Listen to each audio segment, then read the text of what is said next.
All right, everybody, Mike Sinello here. Today I'm going to do a bit of a review of last night's debate. No, not the presidential debate, but the debate you probably haven't seen and probably don't know exists on my channel because it's kind of been shadow banned at this point. And that is the debate I had last night with Carl Emmerich over immigration. And the reason I'm doing this review and critique is because I don't think I really performed all that well.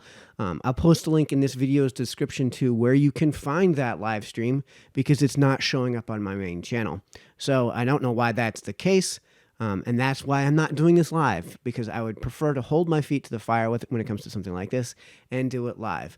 But because my live uploads are no longer showing on my main page, and I can't explain why that is, we're not going to be able to do that moving forward. We're going to focus on these pre-recorded uploads rather than live streams unless I'm live with a guest. So without further ado, let's move on into this debate. And just as a reminder, the debate's heading was immigration, and the title was, should we allow more immigrants in? And of course, I'm going to be doing this at 1.5 speed because I can only do this for an hour before I have to leave.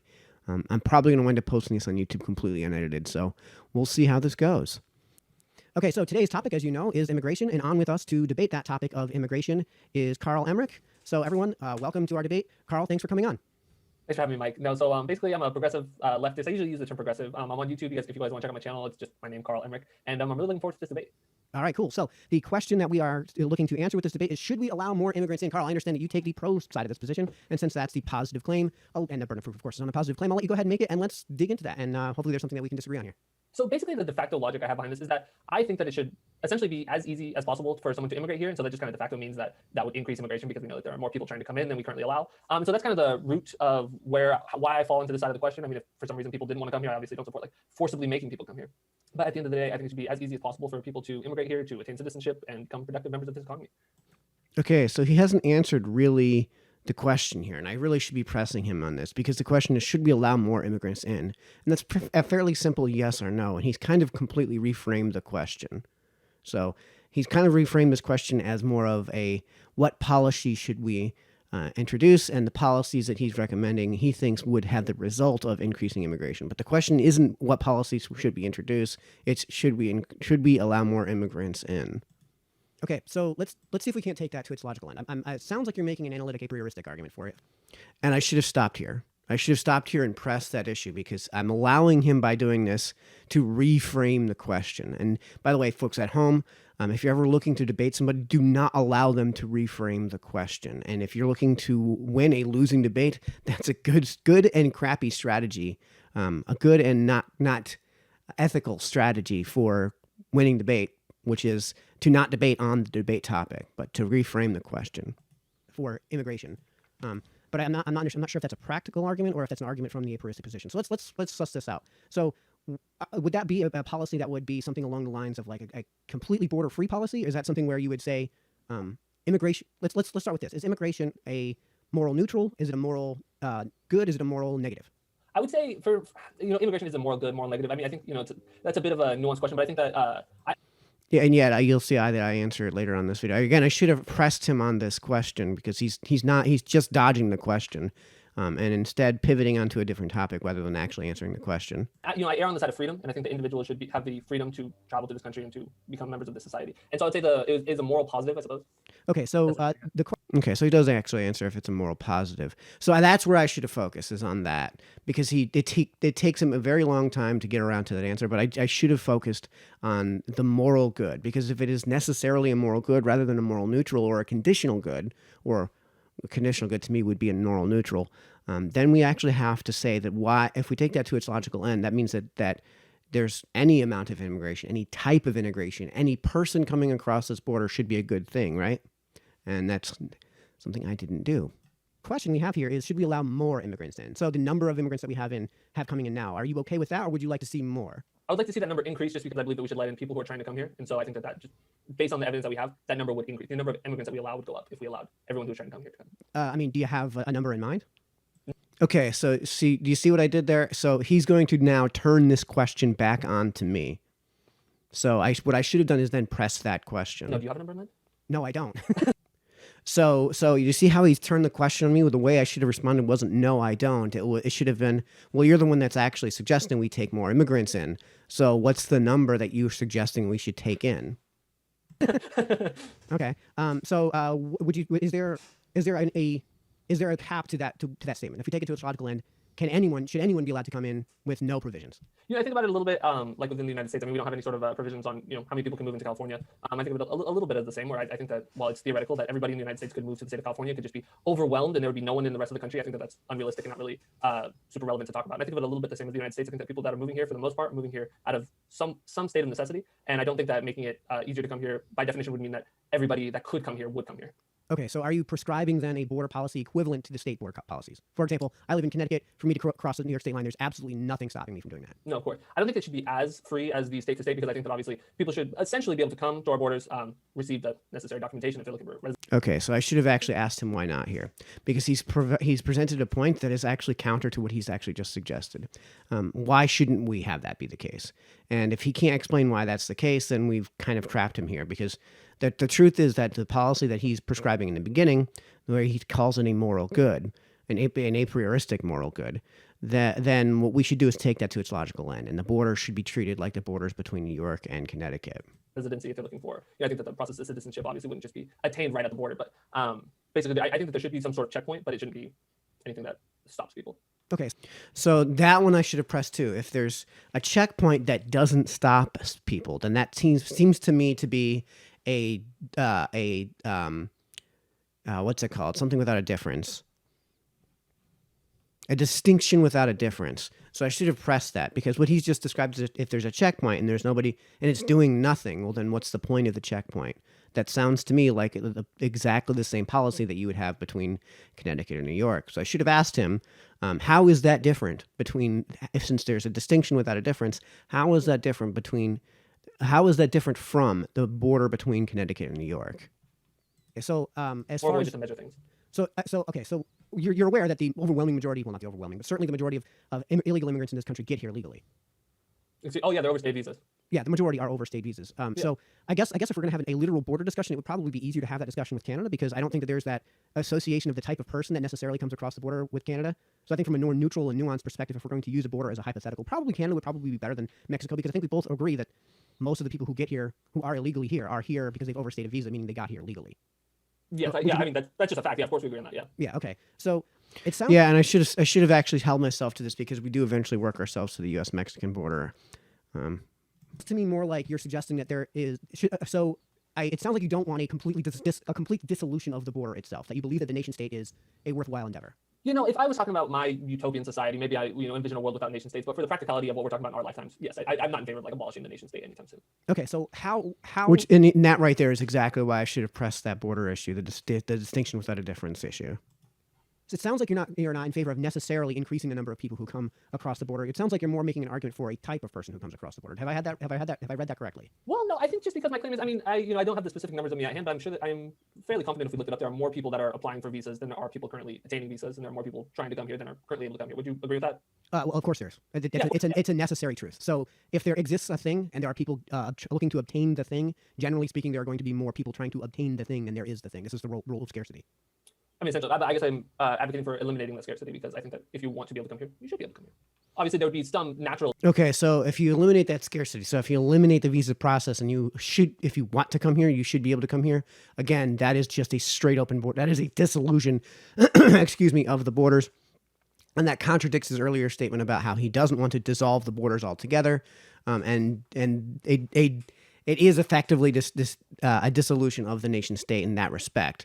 That we are just a country, and the difference between us, our territory, and Mexico's territory from that perspective is nothing. Because if you want to cross over into the United States at that point, or from Canada's territory, you receive the benefits just by simply being here. So that means that so that's, again, this is a difference without a distinction, and I should have pressed that issue. Scarcity that exists because if someone doesn't have the means to travel here, for example, if they can't afford a plane ticket or whatever, just if I don't have the means. Well, as far as the issuance of visas, there are only so many visas to issue. That's what I'm saying. We should increase the number of visas that we issue. And again, I should have pressed that issue. And I should have turned that on to him. How many visas would you like to see issued? So this sounds much more like a practical argument than a necessarily principled argument. It sounds like you're making the practical argument rather than list out where your position is in pretty fine detail. Because I wanted to do that first before I started debating you, because I don't like debating straw men. You're here now. No, I can cool. debate you. I can debate your positions. There's no I point. appreciate that. I think you have very fairly represented my argument. Okay, so do interrupt me anytime you think that I'm not fairly representing any argument that you're making. So Same to you. I don't think that the government should have any. So this question is not really an answer for government. It's not really a question government should be really answering. Should we allow more immigrants in? To me, the question is, who are we allowing into our borders? And I don't know, given the border policy, if that would result in more or less immigrants. And I kind of don't care if that would result in necessarily more or less immigrants. I look at immigration as a moral neutral, which means that its morality is conditional. That means that if Osama bin Laden wanted to, if he was still alive, if we could roll back the tape to the Obama era and Osama bin Laden could somehow make his way into the United States, I would not want him to come across our borders under any circumstance. So in that case, his immigration... Wait, so you wouldn't want him to come so that he could be arrested and stand trial and hopefully... okay. So if it was basically just a trap... Yeah, so this is something I should have pressed him on. Do you really think that Osama bin Laden is coming to the United States in a manner that's going to likely get him caught? Do you really think that he's falling for a trap? And do you see how I've asked him the question? I've turned that question around on him, because that is a preposterous response. Of course, Osama bin Laden isn't going to come to the United States with the intention of getting caught. Of course, he's going to find a pathway into the United States that is subtle. And if we do things like not have a border for all intents and purposes, if we do things like just let anyone in completely unchecked, then of course he's going to find it much more easy to get in here completely unchecked. Trap, then setting that trap might be something to consider. I don't think from the rules of military engagement it would be a wise idea to have any avenue for him to sneak in here. I think you would kind of agree with me on that one, that you wouldn't want to create you would prefer not to create an avenue for somebody like Osama bin Laden, whose sole existence is the literal destruction of every human being in our country. Yeah, I think Osama bin Laden is obviously a special situation and far from the norm. But yes, I think that if we had any understanding of where Osama bin Laden was, I think that the right steps would be to capture him, I suppose, We'll do the best you can. Right. So right there, again, he's kind of contradicting his previous point. And that's what I was trying to bring up with the Osama bin Laden point. And I probably should have pressed on that issue. Okay, so in that case, you actually don't want him to come through. So you don't want everyone to come through, which means that your non-existent border can't not exist.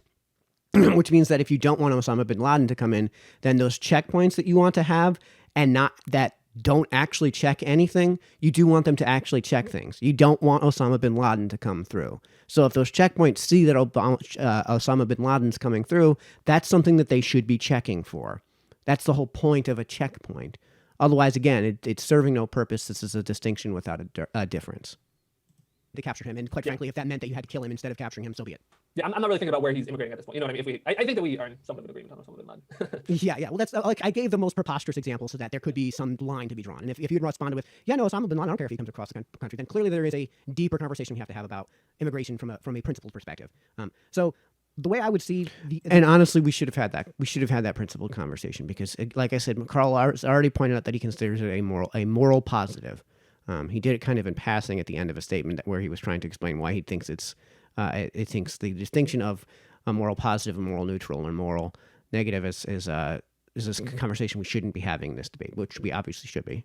The discussion about the necessarily allowing immigrants in based on a certain condition would be in the case. Let's say we had an arsonist running through town, right? Obviously, the fire department needs to put out those fires, but the real root of the problem is that the police need to go and arrest the arsonist. So, to me, the border policies, the policy that would be prescribed for ICE, that sounds to me like the fire department putting out these fires. So something like the wall would be a fire department putting out the fires. When the real root of the issue is, if there are nefarious actors looking to usurp the United States, we should get rid of those things that allow them to usurp the United States. So I think this is where we're going to kind of disagree. I don't think that the solution to, I think there is a real problem with immigration, and that is the type of people that come across our border, which require a certain vetting process. So I think that's the problem to me, is there's a certain type of person that I think is easier to just disallow from coming across our borders than to have to deal with once they get here. Osama bin Laden. Could you elaborate on that? Because kind of the framework that I'm thinking of when you say something like that is that if we have the knowledge that this person is a murderer, has done something terrible, my first instinct isn't, okay, let's keep them out so that they could potentially go harm someone else in another country. My first instinct is, if we have some sort of provable way to know that this person is a murderer, well, then the right action is for that person to be given over to the proper authorities, whether it's in the country that they're coming from or in our country, frankly, and for them to be held to justice. Yeah, so he's just said in our country, frankly. So if a German in Germany kills another German in Germany, then when they come to our borders, they aren't on our soil. They haven't committed any crimes on our soil. What he's actually calling for there is, again, in contradiction to what he said earlier. And I should have pressed this point. because he said he's not for forcing people to come into another country, which to me sounds like that's what would be happening. If a German in Germany murdered a German in Germany and has had no relationship with the United States, and they come to our border, not across our border, but to our border, the appropriate thing to do would be to say, nope, no thanks. Let's say they fly into Toronto and they get into a car and come to Niagara Falls, and they try to cross the border over in Buffalo. Well, then what you do is you turn the car around and send them home. Because by bringing them into the United States and by detaining them into the United States, you have forced them across our borders. The other thing is that we're trying somebody for a crime that they did not commit on our soil. That seems like a serious Fourth Amendment violation. I don't really understand the point of keeping someone out that we think is going to cause harm. That seems almost counterproductive and cause more harm. Oh, no. So in the case of something like Osama bin Laden, I feel like it would be a lot easier for him to conduct the harm that he's looking to conduct from within our borders and from without it. I'm saying that if we have a way to measure whether or not someone coming in is a murderer or a terrorist like Osama bin Laden, if we know that that's him, then we should just capture him. Well, okay, so in the case of Osama bin Laden, he was. Can we agree that he murdered people in the United States? Oh, 100%. Okay, so he murdered people in the United States. There's a very different thing between Osama bin Laden murdering people in the United States and us arresting him at the border and trying him for those crimes that he's committed within our borders, and Osama bin Laden blowing up people in Afghanistan. Because that seems to me like the crime he's committed is against the state of Afghanistan, is against the people of Afghanistan. So if they want to apply for extradition, we would grant that right of extradition, and he would be tried in his state. This is where I think we might have to make a distinction about our positions on the rights of the nation state, because I don't think that it's right for us to try someone who committed a crime in another country, who is not a U.S. citizen, who has no bearing on the United States. I think the appropriate thing to do is, if you are looking to come into the United States, clearly you would rather be in the United States than wherever you are. So I think the due punishment is, if there's an extradition request and you stop him at the border, you would extradite him to Afghanistan, where he'd be tried by the Afghani government. Otherwise, you just say, good luck, get out of here. And if that happens at the Canadian border, and the Canadians say, whoa, Osama bin Laden's in our country? No, he can go. He can go back to Afghanistan. That I think is the more preferable policy than to actually bring him to our border. Right to say, for whatever reason, I can't imagine this would happen, but that the Afghanistan government would not want Osama bin Laden. They wouldn't want him. Like, if we had him captured, that they wouldn't want him. I don't see a scenario where they wouldn't. Well, that would be the case if he was in Saudi, if he was a Saudi and coming from Saudi Arabia and in Saudi Arabia. The Saudi Arabian government actually would want him to come to. There are governments in this country, in this world, that would want him to come to the United States for the purpose of engaging in terrorism. The mullahs of Saudi Arabia have been, and Iran especially, have been perfectly in favor of funding this sort of terrorism. So maybe not in Afghanistan's case, but certainly in other countries' cases. And we don't have to use necessarily Osama bin Laden, but other major terrorists like that who are fundamentalists, fundamentally hell-bent on destroying, in a literal sense, the United States. We want him, and we would just be, all right, I guess we'll just drop you out. Like, what country are we sending him to at that point? Oh, well, then in that case, there's a lot of North African states where that would be the case. Where there are terrorists in North African states where they would come to the United States, and those North African states would be like, yeah, no, go ahead. Good luck. We don't want him. No, but then that's the point where we hold them here. So here's what I'm saying. Let's say if we have somebody from Somalia. Somalia is we have a serious problem with immigration from Somalia when it comes to terrorism, because there's a lot. So he asked for an example effectively there, and I gave him an example of Somalia. Somalia is a place where the Somalian government is utterly funding this sort of terrorism. And it's impossible for us to distinguish between those who are there's a vetting process that happens at the border, and it's impossible with Somalians to make that vetting process. This is something that was pointed out under the Obama presidency and under his administration, and it's something that's been acted upon under Trump's administration. A lot of these Wahhabi terrorists. I'm interested. What do you have, like, some numbers that you're pointing to when you say that we have a real problem with terrorism? I'm getting there. With the Wahhabi terrorists, and the problem with the Wahhabi terrorists is that there's no way to vet them. So it's not that there's necessarily a certain number of them that are coming through. It's just there's absolutely no possible way to vet them when it comes to a place like Somalia. And this is true. It's not nearly as true of the rest of the Middle East as it is in a place like Somalia. I'm sure you and me are in agreement on the principle it's innocent until proven guilty. No? Oh, okay. So this is where he's going to again pivot the conversation. So the conversation was on what to do when somebody comes to the border who you know is a terrorist. So now we're no longer talking about somebody you know is a terrorist. We're not talking about Osama bin Laden. We're talking about a collective group of people. So do you see how he's pivoted the conversation? And I should have pressed this issue. Oh, no.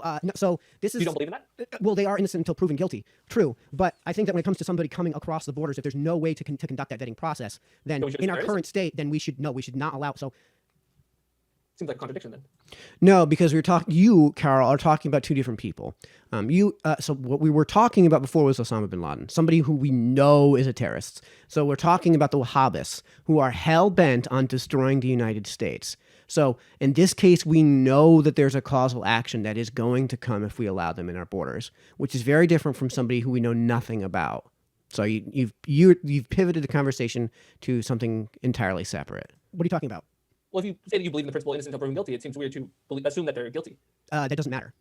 Well, it does matter. The nation state is a nation state, is a private club, if you will. We don't have to allow anyone in. So, no, but I'm saying you're saying that we shouldn't allow them in on the basis that they might commit a crime. I'm saying, do we know that they committed a crime? Anyone might commit a crime. Yes, so anyone might commit a crime, but the likelihood of somebody committing a crime is not identical from one person to the next. And that's why I've used the Wahhabists, because the likelihood that they're going to commit a crime is significantly outsized from, say, your average everyday French person from France. Well, in that case, if yeah, I mean, unless you want to take the Vauchian preposterous perspective of there's no way to know anything, because knowing, Then no, I wouldn't go that far. But. yeah. So no, then I don't stand by that. So there are a lot of reasons. Let's say you have like the Boy Scouts of America, right? They don't want to allow pedophiles into their group. Well, is it innocent until proven guilty? Are we going by the legal standard, or are we going by a preponderance of the evidence? Or are we going by we have a sneaking suspicion we're better off just not allowing our kids near this dude? Well, now I think that it's a big difference between the government and a private entity like the Boy Scouts of America deciding whether.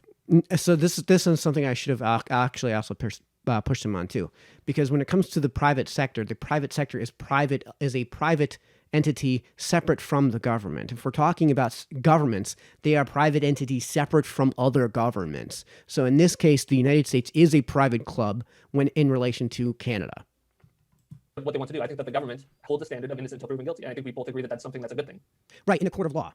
So there's a lot of cases where in a civil court, that's not the case. In a civil innocent until proven in a civil court, just whoever is. it's a preponderance of the evidence. So that's barely a standard of innocent until proven guilty. So in this case, we're not taking the case that we can prove that you are the thing. In this case, there's no way to prove one way or the other. And yes, I agree that from a legal standard. Right. So the point I was trying to make here, and I should have made this much more clear, is that we've moved on from somebody who we know is Osama bin Laden to somebody we don't know as Osama bin Laden. So in the case of the Wahhabists in Somalia, there's no way to distinguish between the Wahhabists and the not Wahhabists in Somalia.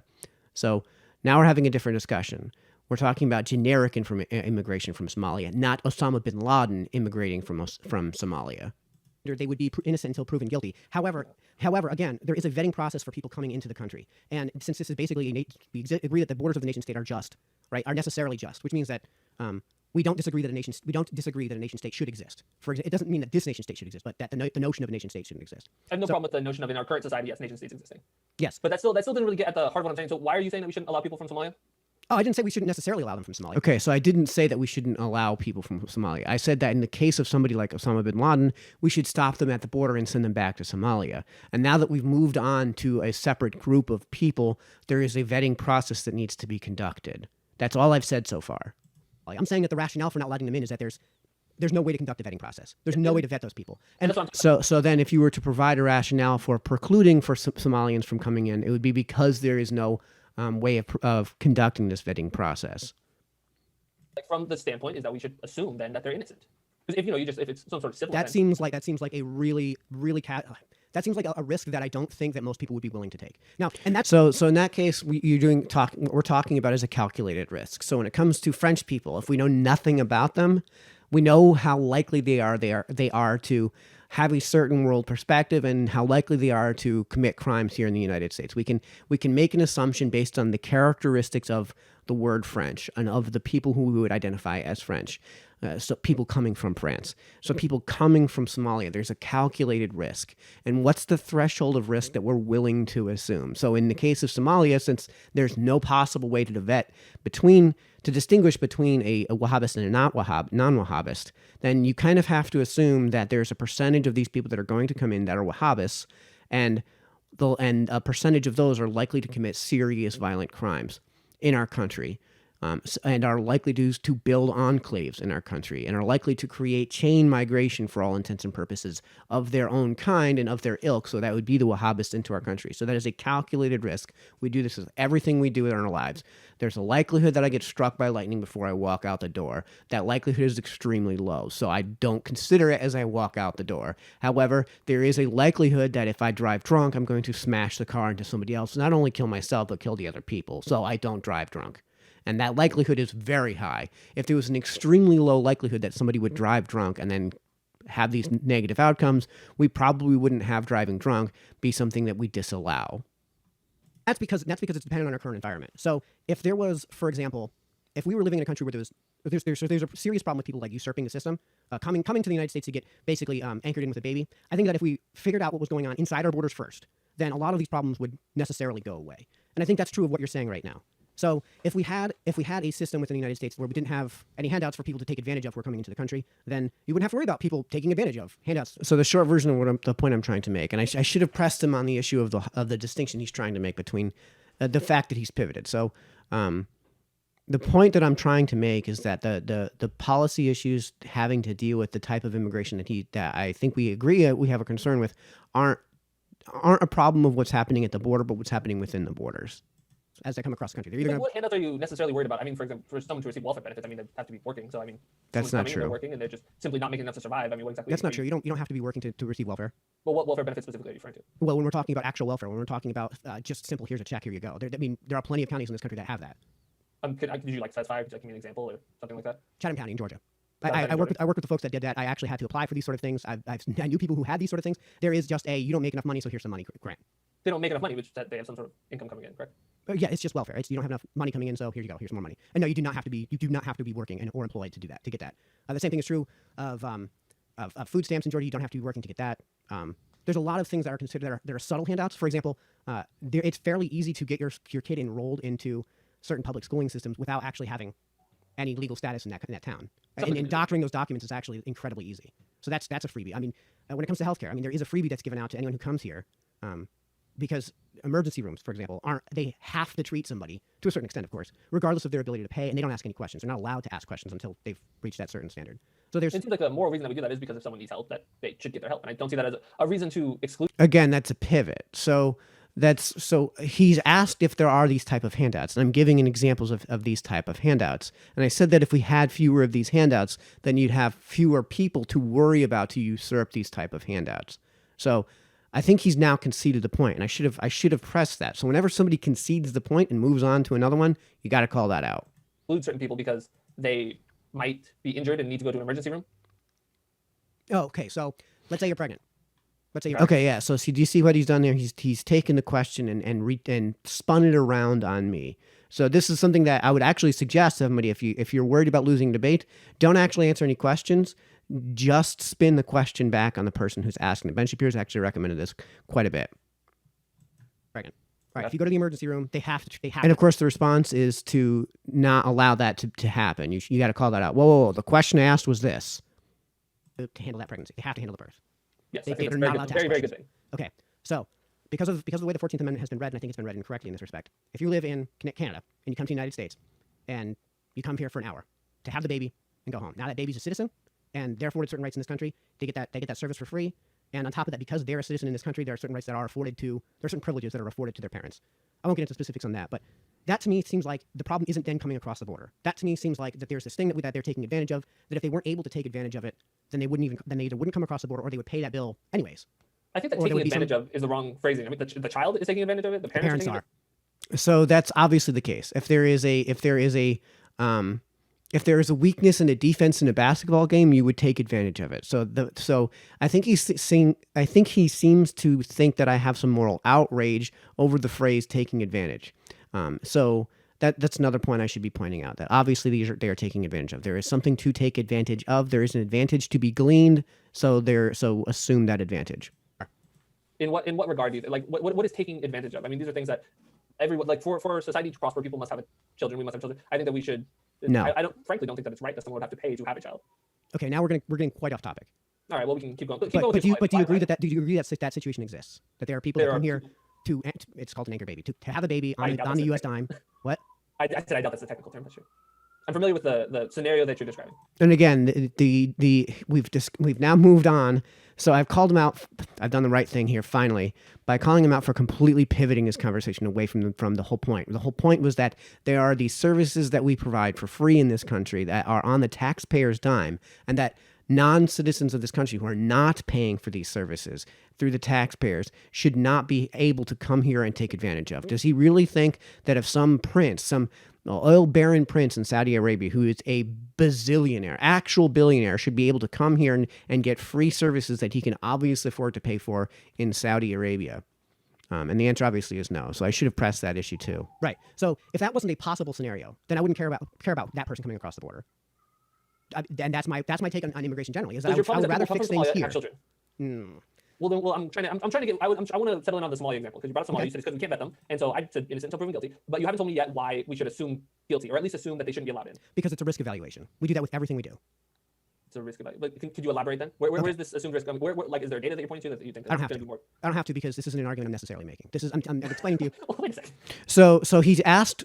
So remember, we pivoted away from the original discussion, which was when you know somebody is a terrorist and you know somebody's a Wahhabist and you know that there's a serious risk of bodily harm to American citizens here on our soil, should we allow that person through? We've pivoted from that to, well, there's no way to distinguish between who is and who isn't coming through, who fits that description, and who doesn't fit that description of a category of people that are coming across our borders, Somalians. There's no way to know who is a Wahhabist and who isn't.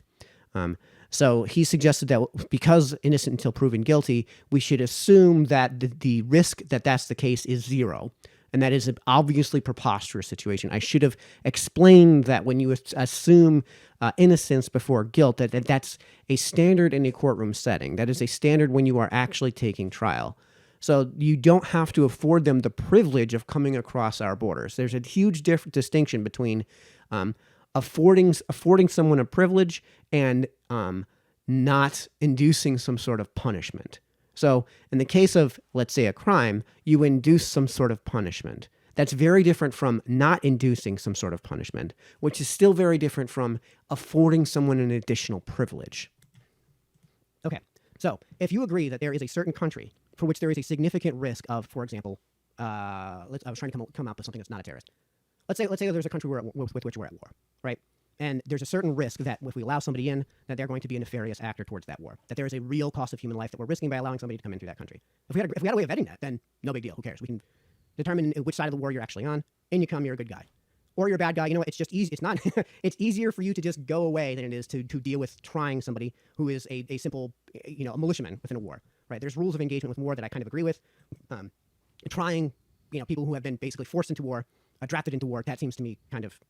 Who are not in positions of authority in that respect, kind of immoral. Okay, so in the case of something like Somalia, you have a certain risk of this nefarious actor coming in. The risk is a percentage. And then the causal outcome is the thing you multiply that percentage by.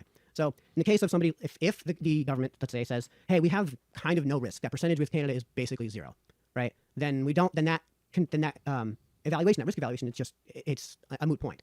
Well, it's not really a moot point. We've done the risk calculation. The same thing is true of a place like Somalia. If you have that percentage and that number is much higher, then... Based on what, though, is that number much higher? Well, whatever. Notice how I haven't said that number is necessarily much higher. But I'm saying if that number is much higher, then you would perform that calculated risk function. And then there's a threshold of risk that you're willing to accept and a threshold of risk you're not willing to accept. And our policy right now is such that we are not willing to accept that certain level of risk as applied to Somalia. Whatever metric you would come up with to determine that. Well, I mean, you're the one that brought up Somalia. I'm saying, what are you pointing to say that Somalia is more dangerous? Oh, because that's where we have a much larger degree of Wahhabism. Saudi Arabia is another place where we have a serious problem with that being a huge source of terrorist immigrants. As you know, the 9/11 terrorists were almost entirely from Saudi Arabia. So there's a handful of countries where you might consider there to be an outsized risk of that sort of thing happening. Very few of these people who are so. And I'll give you an example. All right, if we're going to have to do this, something like the percent of Wahhabists would be a serious consideration to take into effect, because these are people that at a very fundamental level seek out the destruction of the United States in very literal terms. I'll grant you this is a very, very small proportion of the Muslim world. Very, very small percentage. They are an isolated and super rare case. I'll grant that. I'm glad we're in agreement on that. Awesome. At what point do you think that we bear a certain amount of obligation for a country like Somalia that we've done? Okay, so now I think he's conceded the point that if there's a certain risk, so in Somalia, for example, you have an outsized percentage population that is Wahhabist, and there's no way to determine if they're Wahhabist or if they're not. So people coming in from Somalia, and I should have said, hold on, let's stick to the point. Do you agree then? So when somebody pivots like this, stop them from pivoting and say, do you agree then, or do you disagree then with the point being made? The point is that, of course, there is a calculated risk with allowing certain people in from certain countries.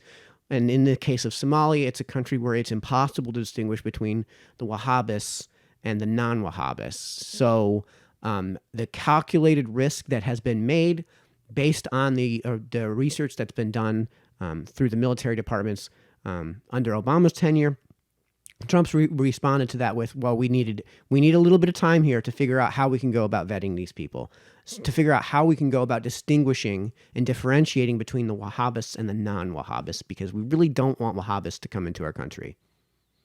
Bombs on. We have created refugees from that country. At what point do we bear an obligation to, when there are people that are trying to flee the violence that exists in that country? Now, I'm not saying that we're the sole reason that the violence in that country exists. At what point, though, do we bear some semblance of responsibility for that? That's a little bit different from a strict immigrant. We're now talking about somebody who is seeking asylum.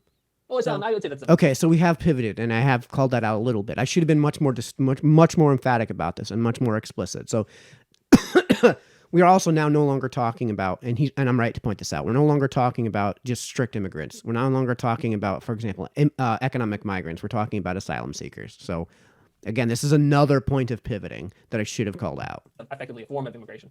So I think your argument for that would be better if it was Mexico, because the nearest country to Mexico is the United States or Guatemala. We could talk about the countries that we've destabilized via coup. We could talk about those countries like Honduras. Oh yeah, and let's talk about Honduras. Yes, we. So you know what would be better because let's try to bring this as close physically to home as we possibly can. Guatemala. The Guatemala Civil War was almost entirely a result of our actions in Guatemala, and I'm 100% in agreement that we should have never been there in the first place. And the Guatemalan genocide, the Mayan genocide that happened in Guatemala in the middle '90s, which is a huge source of illegal immigration here in the United States, was enormously on us. Should we bear a certain degree of responsibility for that? I think that there might be a reason for the UN to say, you guys caused the destabilization of that state. Your UN dues are going to go way through the roof. And there might be other nations that say, listen, let's say like Germany. Germany says, listen, what you guys did in Guatemala was atrocious, and unless you start, giving them money, basically, tariffs, embargoes, whatever, trade agreements. I'm perfectly willing to accept those terms. As far as the seeking of asylum, if your nation will not protect you, if your own government is looking to kill you, which is what happens. So do you see how I've said, listen, no, we don't disagree on that. So in the case of us bearing a certain degree of responsibility, sure, there are places where we should bear a certain degree of responsibility. And I gave an example of one in Guatemala. Then what you should do is seek the assistance of the immediate nearest government that is capable of providing that. Now, I'll also grant that if Mexico is also killing its own citizens, and Belize and what's the one south of, is that Nicaragua? Is also Nicaragua, right near, yeah. Yeah, is also, so if there's no other direction for them to go except to the United States, then there might be some affording of asylum to be sought there. So, as far as asylum is considered from our own atrocities, should we be held accountable by those governments? Yes. Should we be held accountable by at what point you hold yourself accountable to an extent? And now, obviously, not you directly, but it is us as the taxpayer that funded these. I mean, it's not just Guatemala. I mean, essentially every country in Latin America, we have supported indirectly or directly a coup in that country. We have also backed military dictatorship. That's not in incorrect. Almost every Latin American country. That's caused a tremendous amount of destabilization, poverty, and terrible things in the region. At what point do we bear some sort of responsibility personally? Now, I'm not saying other countries sanctioning us, the UN, raising our dues or whatever. I'm talking about us personally. What point do we say, hey, these people are trying to come here? We've caused a tremendous amount of damage to this country where, frankly, we could be arguably one of the reasons that they're living in poverty and why they're trying to leave this situation. We're a huge part of it. At what point do we say, well, then we should allow them to immigrate here? Well, that's a very specific solution that I disagree with. So I think there's other solutions you could go towards. You could move towards. And I'll give you an example. Why do you disagree with that solution, though? Yeah. So in that case, what he's prescribing as damages for this is the difference that we're going to be talking about here. So what I've just suggested are a prescription of damages, something that you would see under a court of law, which I consider just. And we should have had a much more in-depth conversation about why it is that the prescription that I'm going to suggest is a better prescription than simply allowing those people to come into our borders. Because, and I brought this up before, they should, if you're seeking strict asylum, then it's because your government is looking to kill you. So when somebody is looking to kill you, you should be seeking that protection from government. Because if government is there to do one thing, it's to prevent people from killing you. In the case of outsiders coming in to kill you, in the case of war, obviously the nation state is there to protect you from that. Obviously the federal government of the United States has that role. And that, by the way, is an example of something I should have brought up in this debate. What happens when Canada declares war on us? Should we allow their troops to come into our country? Oh, well, can you give me an example of a different solution? That I imagine that I would probably agree with your solution, but yeah, go for it. Okay, so there's monetary damages to that country. Mm-hmm. Okay, so we don't have to necessarily sit before a court and have the court order us pay those damages. We don't have to. We could pay those damages. So if they said, listen, you screwed up our country. We need money to get our country back to where it was. Then I won't agree to a necessary dollar amount. Like if they just said $1 quintillion, I'd say, come on. There's no way we caused $1 quintillion worth of damage there, right? We're not giving you more money than has ever existed in damages. But yeah, I would be perfectly in agreement with the notion that if we did damage, then they are due damages. Well, I think that it seems. I mean, and it seems to me. Hold on, Carl, real quick. If we did that, and if we got them to a point with that, where and let's say they didn't have a corrupt government. And by the way, I've worked with tons of Guatemalans. This is why I know about this. And this is they've told me about their trek across Mexico to get here. And it's where I learned the word corrupción. Yeah, and that's actually why a lot of them actually like Trump, I guess, because they think that he's been doing a lot with the Guatemalan government. I don't know anything much about it. This is what they tell me. But they, if the damages were such that it created an economic situation where nobody was fleeing that country, then problem solved. They'd rather be in that country than the U.S.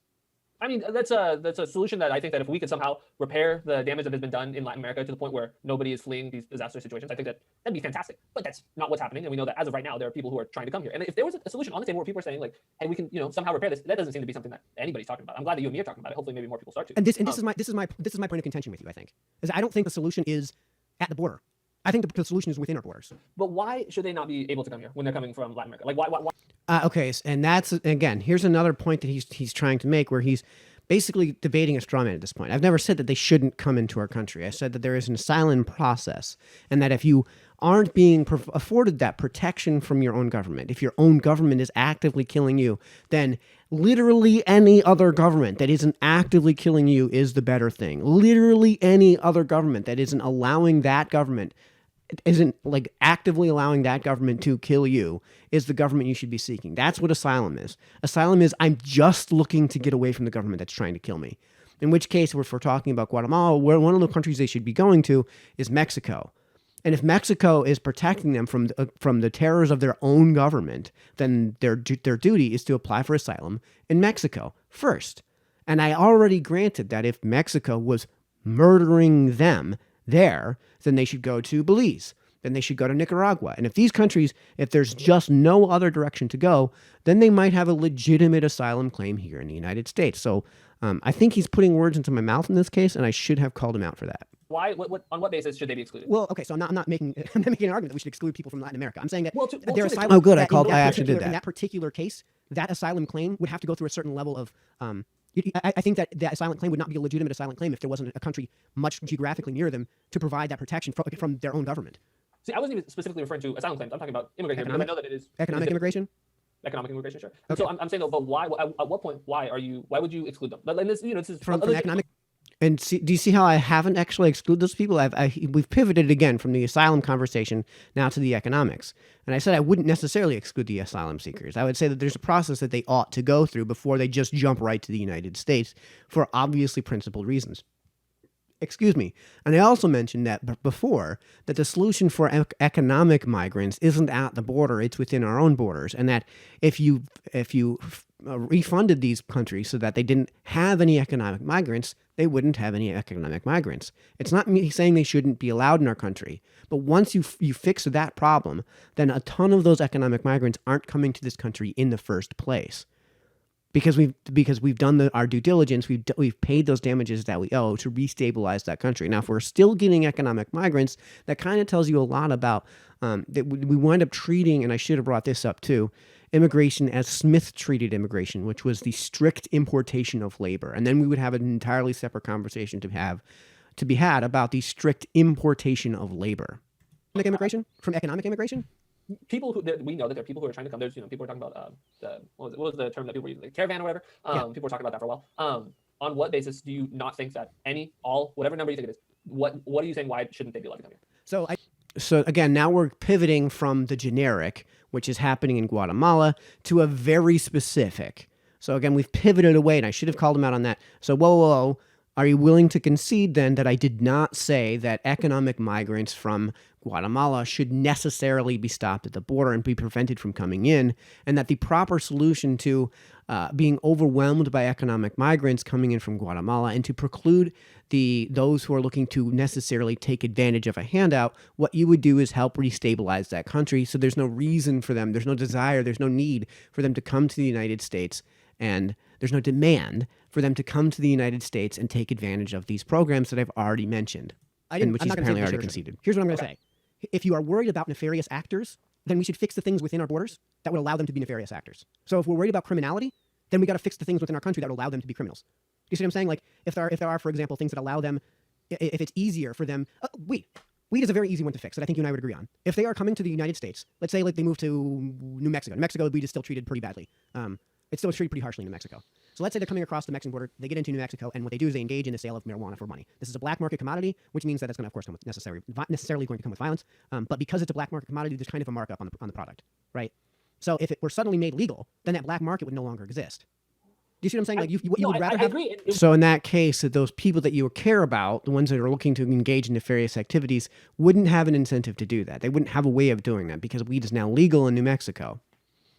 We're in agreement, but I'm having trouble seeing why that means that we shouldn't currently allow them to enter this country. Oh, well, Like, I'm having trouble seeing the connection. maybe you're not understanding that I'm not necessarily actually even making that argument. Okay. Okay, so that's I did call that out because I wasn't making that argument. Yeah. So if you are looking at people who are nefarious actors, let's say that they come to the border and you are able to determine that they are nefarious actors, it's just easier to say, no, we're not taking you in. It's a lot No, easier. but if we're able to determine that they're nefarious, like, with the example that I brought up, why would we send them where we think that they might go do other terrible things? Don't you think there's almost a moral obligation where if you know that someone is a nefarious actor, that you should hold them to stand some sort of trial? Even if Oh, no. Okay, so let's take somebody like when I say so this is somebody who might conduct nefarious activity. It is a major violation of a number of constitutional amendments and a number of just rights in the ether that are protected by those constitutional amendments. It is a major violation of those rights to hold someone under trial for for a crime they haven't committed. However, when it comes to people who are coming to our border, there's a risk calculation that you can and ought to conduct before you allow people in. It's just like with the Boy Scouts of America. There's a risk calculation that the Boy Scouts of America ought to be doing to preclude pedophiles from coming within their ranks because they are literally nothing but little boys that make up the Boy Scouts of America. A nefarious actor, I don't mean necessarily violent criminal, because there are plenty of people, and I've worked with them, who I'm calling them nefarious actors in the sense. I lived in the hood in Savannah, Georgia for a while, and I mean, like I said, I should have said that when I say nefarious actor, I don't necessarily mean somebody who's already committed a crime. It could be somebody who's hell bent on committing a crime, which again, you just simply don't allow at their borders. Where you went to bed to the sound of gunfire, and it exposed me to a very different way of thinking. Where the idea was how much can you, where in a lot of cases, they were overtly looking to bilk the system. So what I mean by that is just straight up lying on a food stamps application about what they have and what they might need, straight up lying on WIC, doing things like, I actually dated a social worker down there, and she was the give charity to moms rather than take babies from moms type of social worker. Okay. And one of the things that she introduced me to was just this train of thought that just like blew my mind. And the train of thought was, and she introduced me to these clients, I need more WIC, so I'm going to have another baby. And to me, that's like, what are you doing? Like, no, the WIC doesn't cover the cost of that. Like, no amount of government subsidization. So what I was saying is that this type of person under our current system, if you allow them into our borders and you allow them to take advantage of certain elements of the system, and I'm giving an example of a type of person who would look to seek to overtly seek to deliberately take advantage of the system, then why would you allow that person into your country to overtly and deliberately take advantage of the system? And of course, in this case, I'm talking about somebody who you know is likely to do that. So we're bringing this back now to a calculated risk evaluation. And if there's a risk that somebody is going to do that, then that should be taken into consideration before you allow them into our borders. Now, when it comes to U.S. citizens already in our borders, they're already U.S. citizens. We've already given them unlimited privileges to come within our borders. We don't have to afford those privileges to other people. Is going to make that better, right? Like, you don't go and have a baby to get more WIC. If you could determine at the border that person was at least meaningfully likely to do that, to me it would make more sense to just say, whoa, get your stuff in order. Get your stuff in order first, and then come across. So a couple things. So because I'm sure you're against the welfare state as it currently exists in the U.S. I also have problems with it, but probably different problems. Mm-hmm. I'm curious. Do you have any have you ever seen any data? You don't have to produce it right now or anything. But I'm asking, do you have any data that actually supports that that's a large number of people, the people that are purposely choosing to have babies to collect more in WIC or to collect more? Okay, again, this is another pivot. So I haven't said that it is a serious problem. I'm saying that there is a calculated risk evaluation that you conduct at the border because we have these programs, because we have the possibility of somebody taking advantage of our system. And because that possibility exists, that means that you have to control under scientific control for that independent variable. You have to vet against people who are going to do that. I wish we didn't have that system. I wish we didn't have to vet against people who are doing that. And I think the solution isn't to put out the fire, but to arrest the arsonist. In this case, to get rid of the possibility of these programs being taken advantage of by outside actors. And one of the ways since these programs are so overwhelmed with fraud and fraud investigation and are so subject to it, one of the better ways to get rid of the ability to take advantage of this is to start phasing out these programs. And I would prefer that to setting up some sort of program at the border where we have to vet these people. Or other welfare benefits. Like outside of that, anecdotal example, I'm sure that's something that really happened to you. Have you ever seen any data that supports that? Have you ever seen anything that supports that there's a large number of people making that calculation? What would you consider large? Are we talking about a raw number, a percentage? I'm interested if you've seen any data on that calculation being made at all by people. I have seen it. I don't remember what it is. I'm not going to try to recite something I don't. But more importantly, I don't have to cite that data because this is not a point that I'm making. I'm not suggesting that it is a large percentage of the people who are coming across the border. I'm saying that when somebody looks to come across the border, there is a calculable risk that you need to assess. There is a risk evaluation that needs to be done for that person. There is a vetting process that needs to be done. That's all. I don't actually have memorized for sure. But that's kind of not the point that I'm making. Well, I think that it is. Okay, I think so do say that, but I didn't point that there are out. going to be people that take advantage of it. I think that if you had an entirely free market capitalist system, there are going to be people that try to take advantage of it. I think that is true for. They're going to try to. They're going to try to. I think it's a lot less subject to success in that order. I would definitely strongly disagree with that. But we can have a free market capitalism debate another time. Okay, so you know what? I think we're going to actually come to a head very soon here because I think that I could envision a world in the United States where we could return our immigration policy at the border to what it was in 1900. Do you agree that you could envision that world? I'm not familiar on the time frame exactly, but I do know that there was a period in U.S. history where we had essentially open borders. Well, I mean, there was a period in U.S. history we had full-on open borders for all intents and purposes. That's not that was much earlier. I mean, we're talking about like late 18th century. Yeah, so what was the standard at that time? In which time? The late 18th century, or the 1900? The 1900s, the one that you brought up. Oh, okay. So in that circumstance, basically what we had was a shit ton of. Excuse my language. I'm trying to not get the boot from YouTube. In 1900, for all intents and purposes, our immigration policy was: are you coming here? Are you bringing something with you that is going to kill people? So at the ports of entry, what they screened for was things like smallpox. And I'm assuming you would be perfectly okay with screening for smallpox in 1900. I think that's probably a good practice. Right, and that's a person where it's easier to just say, get back on the boat. Like, I don't care where you go, but you can't come here. Like, the bar's closed. You don't have to go home, but you can't stay here. Right, and I think that's a perfectly legitimate way to treat something like that. There was extremely minimal screening for criminality, which I think is fine if you have a country where you have a justice system that is not nearly as clogged as it is today, where you're due a fair and speedy trial, right? Where those speedy trial, you go to trial right away, right? And where if you just out of curiosity, is one of the ways that you support kind of cleaning up the process is ending the drug war? Is that something that we're in agreement on or no? Probably. Okay. Yeah, maybe not specifics, but broadly. I mean, yeah, there are things that we might disagree on. Yeah. Like why marijuana is Schedule 1 blows my mind when heroin and coke are Schedule 2. I don't get it. I don't get it. I'm not going to say that it's good. I'm not going to say that go out there and smoke weed, nothing's going to happen to you. No, it will make you stupid, and it will kill. It will, and like my brother's dealing with this right now. It will lower your sperm count. So if you're trying to get pregnant, you should put down the pipe for a while, right? And there are other reasons why. I'd be very interested to see the study that supports. Oh, that's actually well known, and it's not permanent. It's not permanent. It's just like if you're a regular user of weed, of marijuana, of THC, of any of those products, and you're trying to get somebody that's pregnant, you should put down the pipe for a while. Right. Interesting. Yeah, it does. It 100% does lower sperm counts. Now, I'm fully aware of the fact that the long-term health consequences of smoking weed are not what they are for like virtually any other vice that's actually legal. But at the same time, I want to make it clear that I'm not saying that it's completely harmless and it's all fun and games. But there's no reason it should be, I think, illegal at all. I think it should be, like Larry Sharp says, regulated like onions, right? And there's other drugs that I would put into that category too, like mushrooms. To me, psilocybin, there's no way to overdose on it. There's genuinely no way to overdose on it. I don't know if you've ever seen somebody who's had too many mushrooms, but they puke them up. No, I definitely have experience with people that you had pick those. up. Yeah. So no, I agree with you that like a huge percentage of I mean, even when it comes to the penal system, like our prisons are way overcrowded as it is. For the most part, there are prisons that aren't overcrowded, but for the most part, they're way overcrowded. You alleviate some of those problems. You alleviate the problems with sending people to a huge percentage of those problems of sending people to prison. So, and I think that's something where if you had the United States from a policy standpoint. Look, from an economic policy standpoint, let's limit ourselves to that, to what it looked like in 1900.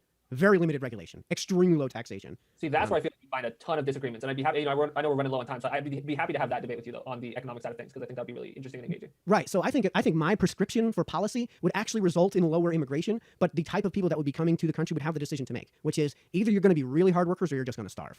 So wait, out of curiosity, then, how many people do you think are coming here because they think that they can mooch off the welfare state? How many people do you think that? I honestly couldn't tell you that. I don't think that question has even really been asked from an empirical standpoint. I do know that there's a number of people who make that claim. So I was curious, as someone who I feel like So I'm not saying that necessarily is happening at a certain rate. So he's asking two very specific questions. Is it happening? One, and at what rate is it happening? Two.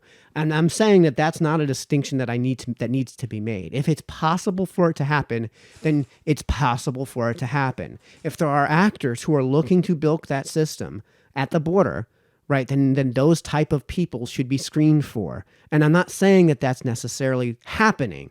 that I'm not saying there's necessarily people happening at the border. However, of course, you should have, in terms of a policy standpoint, that type of screening. You should be looking to conduct that type of vetting.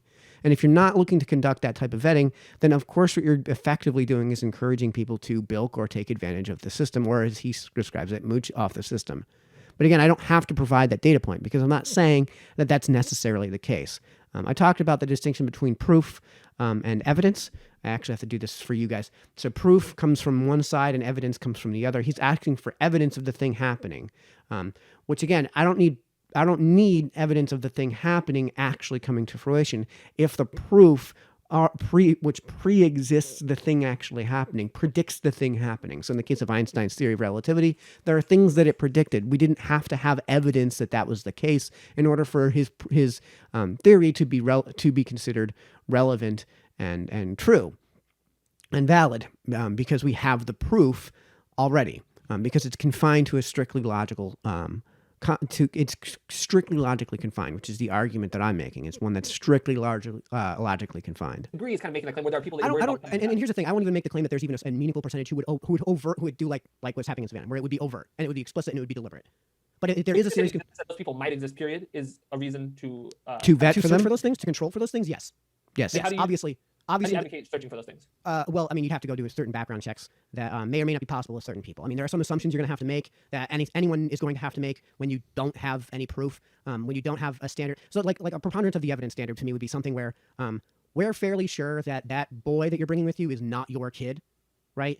And we're fairly sure that you're just using this kid to get across our borders, right? You're just trying to make a sympathy plea to get across our borders. So maybe what we should do is try to find out who the kid's parents actually are first and see what's going on.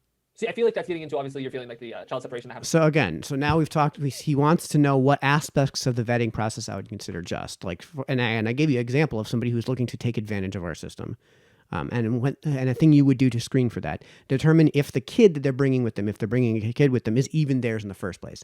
I think that's a fairly reasonable standard.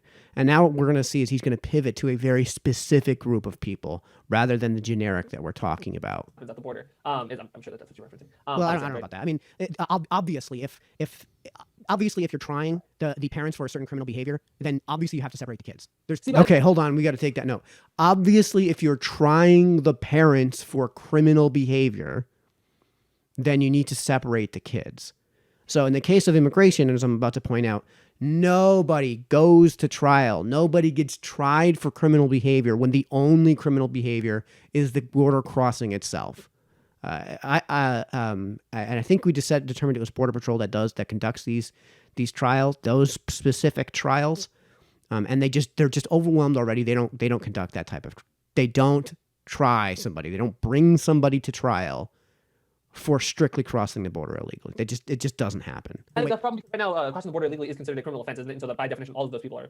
Okay. So kind of. So the separate. So now we're talking about a different subject here. I'm glad I point this out. That's primarily happening is when they've come across the border, and what they've found is that they are doing something while they've crossed the border that is also illegal. So, for example, if the parents are mules, you know what a mule is, right? Yes, I don't. It's my understanding that is not the bulk of the child separations that are happening. But have you? Again, we're talking about a different subject now. I talked about a reason to vet for somebody. We've moved on to, and a reason to vet for somebody would be is the kid that they're bringing with them actually their kid, and now then he asked about, and I talked about when it comes to and then he talked about people who are being brought to trial. So I talked about people who are being brought to trial for conducting criminal activity. And now we're talking about an entirely separate issue, which is people who are being separated, kids who are being separated from their parents. So the broad headline is kids who are being separated from their parents. What we were talking about before was the specific below that was the kids are being separated from their parents because their parents have come across the border and conducted illegal activity already. So that was a conversation we were having. Now we moved on to this, and he's treating the specific that I was referring to and the broad. And you got to call these people out when they do that. Have you seen anything to support that? That seems to be the overwhelming majority of cases when it comes to Immigrations and Customs doesn't do this. Is it Border Patrol or is it INS that does the overwhelming majority of these prosecutions? I assume from a prosecutorial standpoint, I think it's Border Patrol. Yeah. Yeah. So it's not ICE. It's not ICE that's doing that. Right. So again, from a prosecutor, so when I'm talking about the specific prosecution of these particular crimes. Are you saying that the bulk of that is happening because of there's some sort of drug transportation happening? Not necessarily. I'm saying that when you have a separate criminal offense that's being tried for, that's where you have to, in that case, separate the child. You have no. I mean, if the child isn't remember illegal, how the hell in do you try that the child? case. But I guess I'm saying that as it stands right now, like I said, I think that it's because it's a criminal offense across the border. That is why it's almost in every situation why they at least have the option of separating the children from their parents. So we're gone on from, again, bringing people to trial and separating we've gone from bringing people to trial to generically separating kids from parents. The great image that everybody knows when that separation happened, it was a separation for about 30 minutes to do a background check. I mean, I'm sure that footage. There's one picture where that's true, but I mean, we know. And that happens. By the way, that happens at the border all the time. I have recent story where there are children that they don't even know who the parents were anymore. They've literally lost. Yeah, and that's tragic. That's a real tragedy. And for example, like when parents bring kids across the border, one of the things that they do in the case of the U.S.-Mexico border, and I hate the fact that we've reduced ourselves to that, but at the U.S.-Mexican border, one of the things that has become a problem are these. Basically, you're aware that something like 90% of all females who go across Mexico to get the U.S.-Mexican border get raped along the way, right? I'd be very. We should do a quick checkup of that. Let me just do this real quick because I don't know the exact number. Percent of women raped in Mexico. Women migrants raped in Mexico. And I'm not usually very good.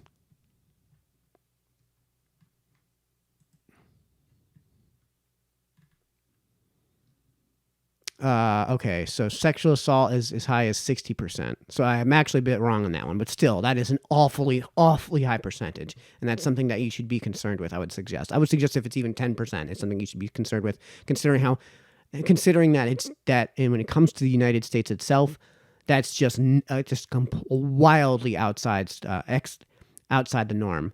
In terms of that percentage, way above what we have here in the United States. In fact, if you look at Mexico generally and you don't look at migrants migrating across Mexico headed for the United States, even that isn't close to 60%.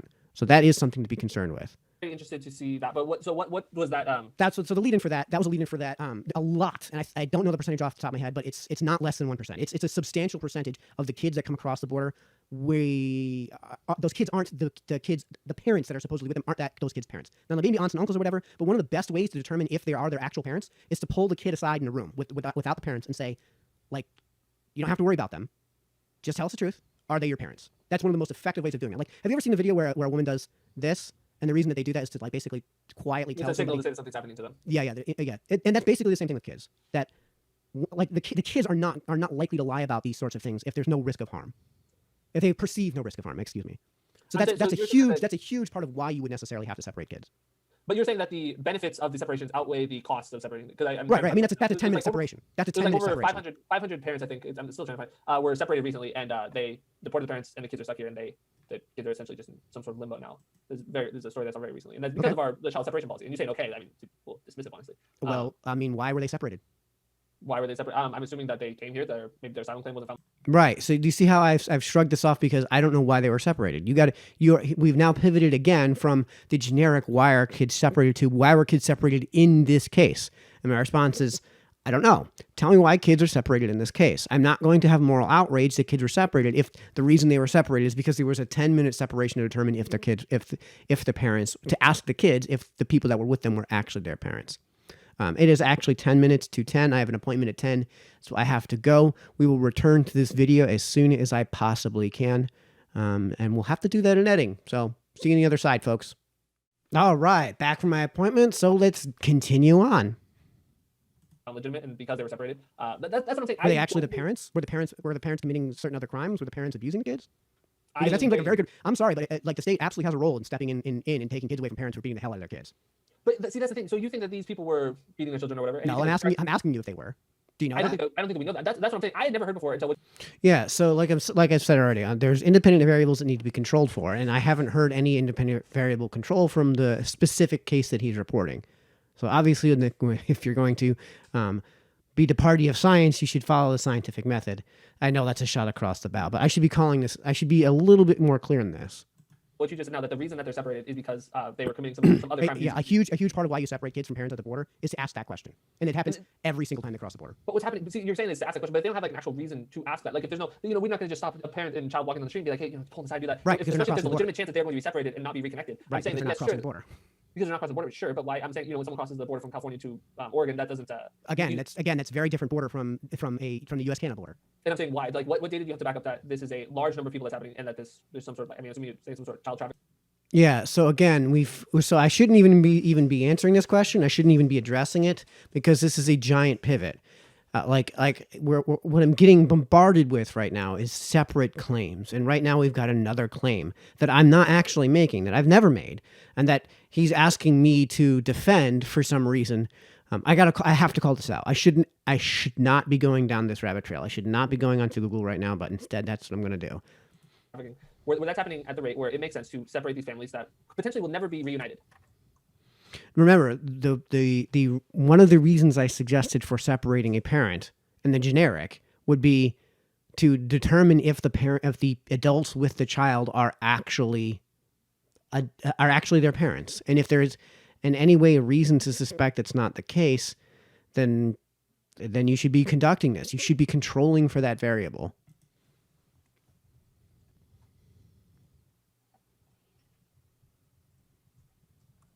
Okay, so I'm not going to tell you that it's a majority. Well, it's not. Well, it may or may not be. I would imagine that most of the illegal immigrants, most of the separation of parents from kids, at all through the process is actual parents, and not Unfortunately, I don't know. I don't know that I'm using the right search terms because I'm coming up with some stuff that has nothing to do with this. And again, I shouldn't even be engaging in this. I should have said right off the bat, listen, this is not a claim I'm making. And the story I'm looking at right now, this is from the New York Times, and it says the 545 children that were separated, they were just separated because they were found, they crossed the border illegally, and it says nothing that they had been found committing some other crime. Because that does seem to be what you're saying, that they were separated because they were committing some other crime, and that's why the separation happened. Well, again, another reason would be, then the article doesn't cite any reason, does it? Does it cite any reason? The reason was that they crossed the border illegally. Okay, so here's a reason why if anyone crosses the border illegally, it would be wise to see if the kids that are with them are actually their kids. But you realize that that's a lot different than what you originally said. You said that the separations are only happening when they are found committing a crime separate from crossing the border. That's not even close to what I said. I hope I called this out. Okay. So in the actual criminal proceedings, yes, of course that's what's happening. But when it comes to literally at the border, what's happening in those facilities, right, where you have to bring somebody in to see like. Obviously, anyone who crosses the border illegally, anyone who's going to cross the border who isn't a U.S. citizen and is bringing with them kids, right? And there's a situation where there's a reasonable probability that the kids don't belong to them. A good question to ask is, are these actually your kids? I mean, do you disagree? I mean, I don't disagree that should take 5 minutes so to do there's that. there's like a 10-minute separation. We're talking about families that are already here in the U.S. and that they've been detained because they were found out that they were crossing illegally and that they were separated after that. And that is okay, were the kids born here? This is the case of the 545 children. What'd you say? Were the kids born here? It says the majority. No, they weren't born here. It says the majority of these kids were under the age of 5, by the way. Okay. I'm just trying to blow through this. And so it says that none of these kids were born here. No. Okay, where were they arrested? It's looking like they were within the United States. Okay, by how much? Why is that relevant? Because if you came here on a plane and you landed in Hartford and you made your way to Nashville, there aren't a whole lot of Border Patrol agents there. Okay. So there's a huge difference in policy prescription when it comes to things like ICE, Border Patrol, and what was that third category we said? ICE, Border Patrol, and INS. Okay. So in the case of something like that, like what I just described, they would probably be detained by INS. In the case of 6 feet across the border, they're going to be detained by Border Patrol. There's very different questions to ask because of the existing policy when it comes to those sort of things. But what you're saying, I feel like is a little misleading because you're saying it's a good thing to separate them and ask, are these really your parents? It is. How is that a bad thing? Wait, no, but here's my problem. Is that's not all that's happening, because if that's all that's happening, it'd be super easy to get this, yeah, that's my dad, to reunite them. That's not what's happening. That's why these 545 children are completely, this wasn't like a 5-minute separation. They were being held in separate facilities and they were being held or they weren't in contact. The parents got sent away and they're not here anymore. Like when you say, oh, it's just because they're asking them, like, oh, is this your dad? That's obviously not the extent of what's happening. I'm asking that question because this article doesn't seem to answer that question. It seems like a very legitimate question to ask. No, but you made the claim that the reason that the separation is happening to ask that question. We know that. Listen. What I'm saying is that there are a ton in the scientific process. There are a ton of independent variables to control for here. So we should control for those independent variables before we assume that the dependent variable has been proved true. No. But what I'm asking is your original reason for the child separation was that these kids are, there might be the chance of child trafficking. And you're saying, okay, well, we have to ask the kids. We know that they're not just being withheld for the 10 minutes that it takes to ask that question. We know that these children are being. Is that what the article says? They're not being. That's why they were being separated. Does it say why they were separated? We both know that these separations are happening, right? Okay. Is that something that we both agree is happening? Why? That's the fact that the separations are happening to me tells me nothing about the separation. If I'm a 5-year-old kid here in the U.S. and my dad gets arrested and my mom's already passed away, what do you think's going to happen? No, but I think you said that the reason that they separate them though is to ask whether or not. You said no, I gave a specific case. I gave a very specific case. I didn't say when they are detained by INS. I didn't say when they are detained as an extension of the role of ICE. I said when they are brought before trial. Like I made that very clear when it comes to the Border Patrol. Oh, good. I'm glad I called when this there are out. these criminal investigations. It's not the criminality has nothing to do specifically with the illegality of the border crossing. When they are brought to these trials that I made clear is what I was talking about.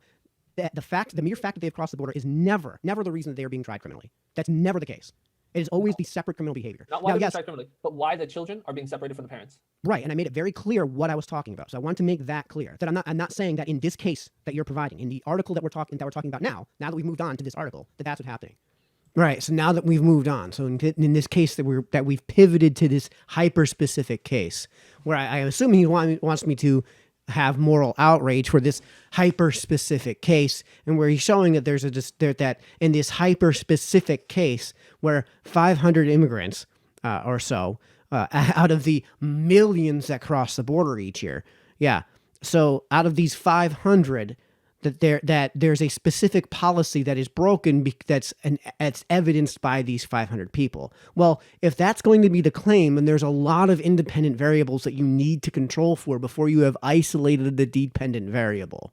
So in this case, that's all I'm conducting is the scientific method. Is there a reason that these people were detained? Is there a reason that these parents were separated from the kids? And it doesn't seem that the article is providing that reason. You can't say that the reason is just simply racism against brown people or something along those lines unless you have controlled for that dependent variable, unless you have eliminated the independent variables which may be having an effect on the dependent variable. We were talking about in the generic. Okay, so broadly, we know that there are these detention centers at the border where the children and the parents are being held separately, the child separation. Now, why do you think that that's a good thing, a legitimate thing? Why do you think that that's something that should be happening? Well, no, in certain cases, I agree that it should happen, obviously. But it's happening across the board. Okay. Do you not have a problem with that? But, I mean, there are reasons to separate a parent from a kid. There are reasons not to. I disagree with the reasons not to, and I agree with the reasons too. We can talk about the reason that Stephen Miller cited, where he cited the reason of forced self-deportations, where the idea is to make it so terrible at these places where these people don't want to come here, where they know that you'll be separated from your family and you'll be held in not very good conditions, and then no one will want to come here. Stephen Miller specifically said that. So would you prescribe deporting the kids then, with the parents? No, I've made because it sounds to me like it would be like I made my prescription really clear that we should allow them into the country. Just because? I mean, if you cross, no, listen, I'm sorry. If you cross the border now illegally, then no, you should go back to the country from whence you came. And then if you want to come back, go to where there's a legal border crossing and conduct that crossing legally. Now again, I can envision a world where what you're talking about would not be illegal. I can perfectly envision that. That isn't the world of today. And I'm saying right now it should not be illegal, and we should not, and at the very least we shouldn't enforce it. If you're saying it's illegal now, it's a law that we shouldn't enforce because we. Okay, so this is an entirely separate argument. This is where we kind of come to a head because his policy is effectively an elimination of the borders. What he's actually prescribing there, and I should be calling him out on this, is that he actually doesn't want there to be any border policy. And I'm suggesting that in a world, I could envision the world of 1900 coming back to the United States when it comes to economic policy. Not, of course, when it comes to, I know what everyone's going to say. Everyone's going to say, oh, well, you want there to not have, for women to not have the right to vote. And you want racism. You want Jim Crow. No. When it comes to certain things that affect immigration, not those things that have obviously no effect on immigration. When it comes to those things that affect necessarily immigration, then if we could return policy-wise. For example, in 1900, we, for all intents and purposes, didn't have an income tax. In 1900, for all intents and purposes, we had extremely limited taxation. In 1900, for example, we had a much more straightforward justice system. In 1900, we had almost no handouts whatsoever from government. We had a ton from private charity and almost none from government. And if we return to that state, then yeah, I could prescribe the policy of the immigration policy of 1900. What he's saying here, and I should be calling this out, is that the policy he's prescribing is a non-policy. It is the abolition of immigration policy. And I should be calling him out on that. We should make it legal. Okay, so I think we're actually at our headway here because I think we've just gotten to a point where we just disagree on something very fundamental. And also we're 5 minutes to go here. So, Sounds good. So because it sounds like this is going to naturally segue into, what was the last point you just made? I just lost track already. The last point you just made was that if there's a crappy law, you shouldn't enforce it. And I disagree with that. And that's probably going to be the topic of our next debate. But that's an entirely separate heading of debate. And that's why I've kind of called the debate off here, because we've gotten back to the original point, which was should there be a border? And if he argues that there should not be a border, then we need to have a deeper philosophical conversation, like I pointed out at the very beginning, about the notion of the nation state, and the fact that he has a distinction without a difference when it comes to the border. So that's where I should have focused that debate. Unfortunately, we've kind of gotten a bit circular with this debate topic, and have gotten ourselves back to a point where, there's really no way to continue on that debate heading, and we need to then move on to an entirely different separate debate heading. Debate heading here was immigration. The specific topic was, should we allow more immigrants in?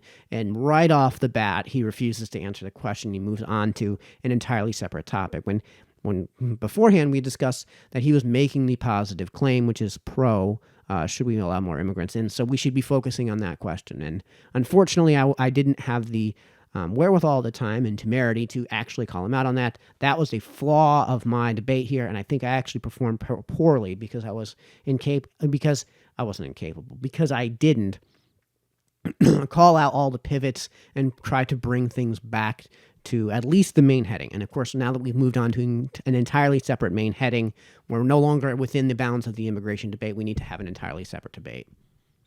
This is going to segue to a separate topic. Because you said we should deport the kids too. I said no, we should allow the parents and the children to stay. Well, we moved. What was beyond that after that? I said that if people should be allowed to come here, that was basically my prescription at the very beginning, that people should be allowed to freely come here. I'm big on freedom, and I think that you should be able to come, move here, and pursue a better life. Right, and the people that are here should also be big on freedom. So in the case of the people that are here, they should be free from invading armies. So, Carl, would you be okay with Canada declared war on the United States and marched its troops across our border and started blowing people to pieces?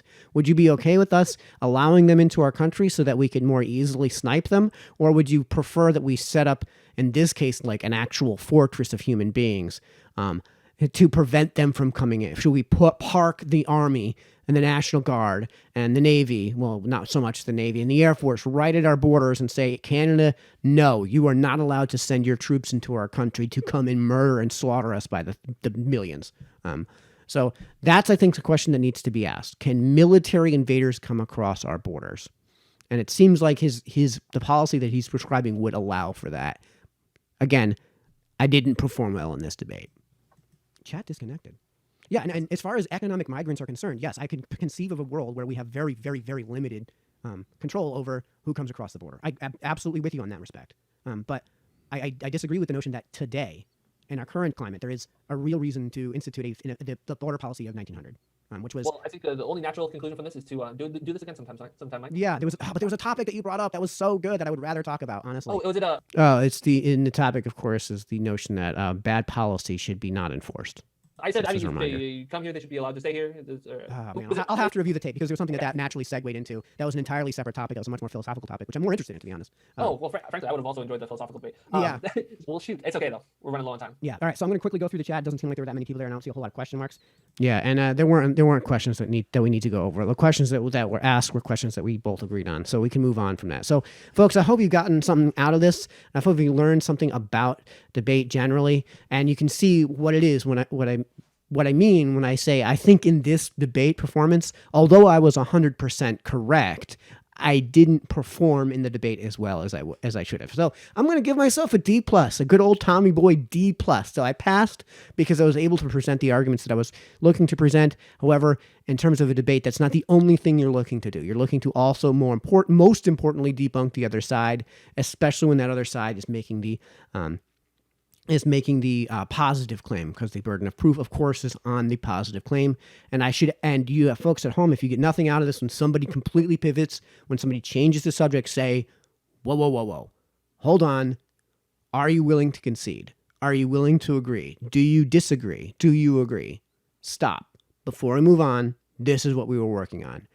And in the beginning, I should have said, this is what the question is. Let's answer that question first before we move on. So hope you guys have enjoyed, and we'll hopefully have another video as soon as I possibly can. I am in works. We'll see. Don't get too antsy.